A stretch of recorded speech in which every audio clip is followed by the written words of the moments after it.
राधे राधे दोस्तों, जय श्री कृष्ण। तो आइए श्रवण करते हैं शनिवार व्रत कथा। एक समय स्वर्गलोक में सबसे बड़ा कौन है कि प्रश्न पर नवग्रहों में विवाद हो गया।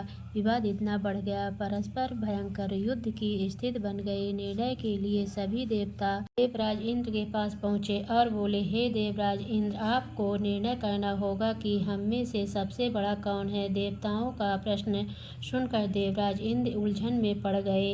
इंद्र बोले, हे मैं यह प्रश्न का उत्तर देने में असमर्थ हूँ।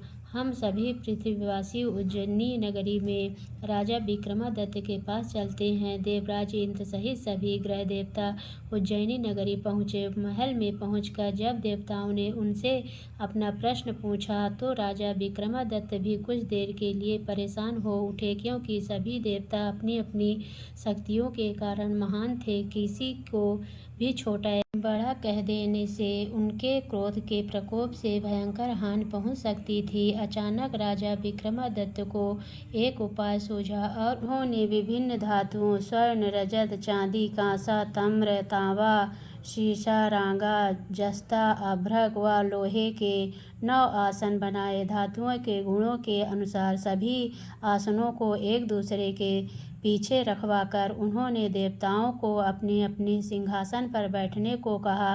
देवताओं के बैठने के बाद राजा विक्रमादित्य ने कहा, आप का निर्णय तो स्वयं हो गया। जो सबसे पहले सिंहासन पर विराजमान है वही सबसे बड़ा है। राजा विक्रमादित्य के निर्णय को सुनकर शनि देवता ने सबसे पीछे आसन पर बैठने के कारण अपने को छोटा जानकर क्रोधित होकर कहा, राजा विक्रमादित्य, तुमने मुझे सबसे पीछे बैठा कर मेरा अपमान किया।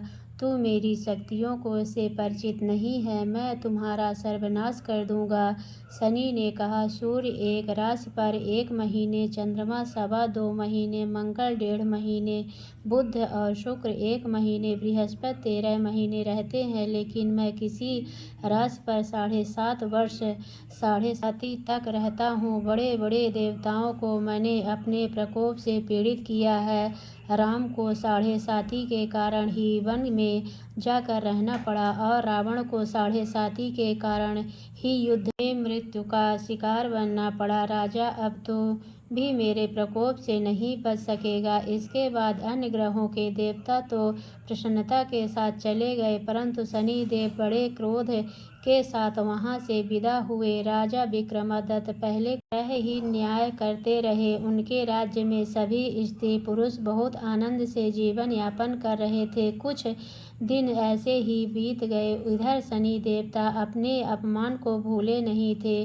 विक्रमादित्य से बदला लेने के लिए एक दिन शनि देव ने घोड़े के व्यापारी का रूप धारण किया और बहुत से घोड़े के साथ उज्जैनी नगरी पहुँचे। राजा विक्रमादित्य ने राज्य में किसी घोड़े के व्यापारी के आने का समाचार सुना तो अश्रुपाल को कुछ घोड़े खरीदने के लिए भेजा।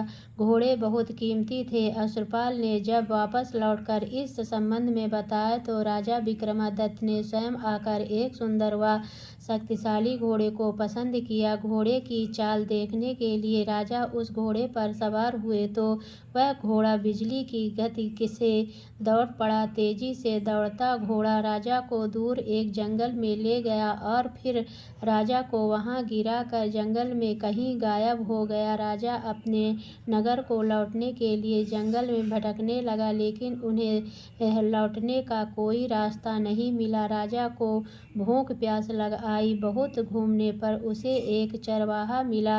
राजा ने उससे पानी मांगी। पानी पीकर राजा ने उस चरवाहे को अपनी अंगूठी दे दी। फिर से रास्ता पूछकर वहां जंगल से निकलकर पास के नगर में पहुंचा। राजा ने उस सेठ की दुकान पर बैठकर कुछ देर आराम किया। उस सेठ ने राजा को बातचीत की तो राजा ने उसे बताया कि मैं उज्जैनी नगरी से आया हूँ। राजा के कुछ देर दुकान पर बैठने से सेठ जी की बहुत बिक्री हुई। सेठ ने राजा को बहुत भाग्यवान समझा और खुश होकर उसे अपने घर भोजन के लिए ले गया। सेठ के घर से में सोने का एक हार खूंटी पर लटका हुआ था। राजा को उस कमरे में छोड़कर सेठ कुछ देर के लिए बाहर गया। तभी एक आश्चर्यजनक घटना घटी। राजा के देखते देखते सोने के उस हार को खूंटी ने निगल लिया। सेठ ने कमरे में लौटकर हार को गायब देखा तो चोरी का संदेह राजा पर ही किया, क्योंकि उस कमरे में राजा के अलावा कोई नहीं था। सेठ ने अपने नौकरों से कहा कि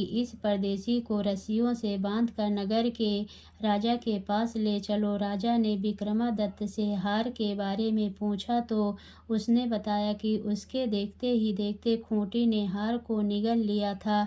इस पर राजा ने क्रोधित होकर चोरी करने के अपराध में विक्रमादित्य के हाथ पांव काटने का आदेश दे दिया। राजा विक्रमादित्य के हाथ पांव काटकर उसे जंगल की सड़क पर छोड़ दिया गया। कुछ दिन बाद एक तेली उसे उठाकर अपने घर ले गया और उसे अपने कोल्हू पर बैठा दिया। राजा आवाज देकर बैलों को हाँकता रहता। इस तरह तेली का बैल चलता रहता।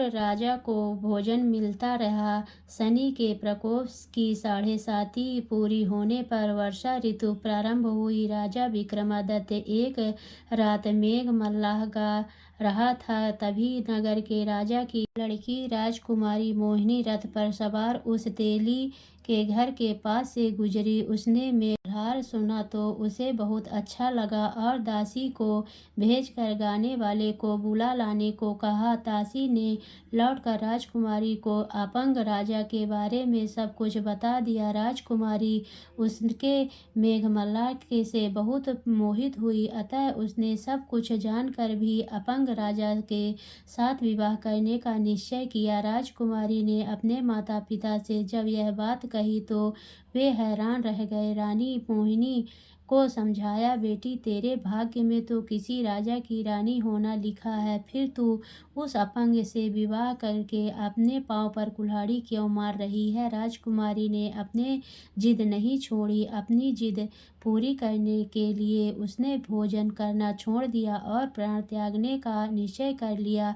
आखिर राजा रानी को विवश होकर अपंग विक्रमादित्य के साथ राजकुमारी का विवाह करना पड़ा। विवाह के बाद राजा विक्रमादित्य और राजकुमारी तेली के घर में रहने लगे। उसी रात स्वप्न में शनिदेव ने राजा से कहा, राजा तुमने मेरा प्रकोप देख लिया, मैंने तुम्हें अपने अपमान का दंड दिया है। राजा ने शनिदेव से क्षमा करने को कहा और प्रार्थना की, हे शनिदेव आपने जितना दुख मुझे दिया है अन्य किसी को न देना। शनिदेव ने कुछ सोचकर कहा, राजा मैं तुम्हारी प्रार्थना स्वीकार करता हूँ। जो कोई स्त्री पुरुष मेरी पूजा करेगा, शनिवार को व्रत करके मेरी व्रत कथा सुनेगा, उस पर मेरी अनुकंपा बनी रहेगी। प्रातःकाल राजा विक्रमादित्य की नींद खुली तो अपने हाथ पांव देखकर राजा को बहुत खुशी हुई। उसने मन ही मन शनिदेव को प्रणाम किया। राजकुमारी भी राजा के हाथ पांव सही सलामत देखकर आश्चर्य में डूब गई। तब राजा विक्रमादित्य ने अपना परिचय देते हुए शनिदेव के प्रकोप की सारी कहानी सुनाई। सेठ को जब इस बात का पता चला तो दौड़ते हुए तेली के घर पहुंचा और राजा के चरणों में गिरकर क्षमा मांगने लगा। राजा ने उसे क्षमा कर दिया, क्योंकि यह सब तो शनिदेव के प्रकोप के कारण हुआ था। सेठ राजा को अपने घर ले गया और उसे भोजन कराया। भोजन कराते समय वहां एक आश्चर्यजनक घटना घटी। सबके देखते देखते उस खूंटी ने हार उगल दिए। सेठ जी ने अपनी बेटी का विवाह भी राजा के साथ कर दिया और बहुत से स्वर्ण आभूषण धन आदि देकर राजा को विदा किया। राजा विक्रमादित्य राजकुमारी मोहिनी और सेठ की बेटी के साथ उज्जैनी पहुँचे तो नगरवासियों ने हर्ष से उनका स्वागत किया। अगले दिन राजा विक्रमादित्य ने पूरे राज्य में घोषणा कराई कि शनिदेव सब देवों में सर्वश्रेष्ठ हैं। प्रत्येक स्त्री पुरुष शनिवार को उनका व्रत करे और व्रत कथा अवश्य सुने। राजा विक्रमादित्य की घोषणा से शनिदेव बहुत प्रसन्न हुए। शनिवार का व्रत करने और व्रत कथा सुनने के कारण सभी लोगों की मनोकामनाएं शनिदेव की अनुकंपा से पूरी होने लगी। सभी लोग आनंद पूर्वक रहने लगे। शनिदेव जैसे आपने विक्रमादित्य पर कृपा की वैसे सब पर करना। तो बोलिए शनिदेव भगवान की जय।